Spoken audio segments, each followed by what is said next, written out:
નેતાઓ, અધિકારીઓ અને પૂંજીપતિઓ એ કરોડો અરબોના સ્કેમ કરે ત્યારે તપાસ કરનાર અધિકારી પોલીસ કર્મીઓ કશું જ તોડી શકતા નથી. ગુજરાત અને આખો દેશ એનો સાક્ષી છે. પણ એક સામાન્ય પરિવારનો કોઈ દીકરો હોય, કોઈ દેવી પૂજક, કોઈ ઠાકોર, કોઈ આદિવાસી, કોઈ દલિત, કોઈ મુસ્લિમ, કોઈ રાવણ, તો પોલીસ એની સાથે અમાનવી રીતે વર્તે એનો એક વધુ કિસ્સો પ્રકાશમાં આવ્યો છે.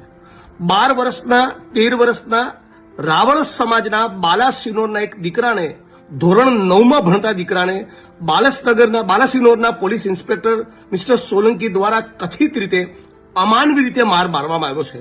અનેક મીડિયાના મિત્રો એને કવર કર્યું છે. એટલે હું તાત્કાલિક માગણી કરું છું કે પહેલા તપાસ કરીશું, પછી આગળ જતા એવી બધી વાત બંધ કરી તાબડતોબ આ વાતનો કોગ્નિઝન્સ લઈને પોલીસ ઇન્સ્પેક્ટરની સામે એફઆઈઆર કરવામાં આવે, નહીતર ઉગ્ર આંદોલનની ફરજ પડશે.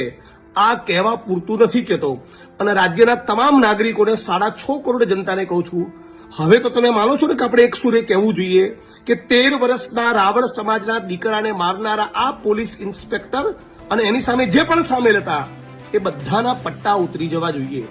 જો નહીં ઉતારે રાજ્યની પોલીસ તો અમે હાઈકોર્ટ અને સુપ્રીમ કોર્ટ સુધી લડીશું, પણ છોડવાના નથી.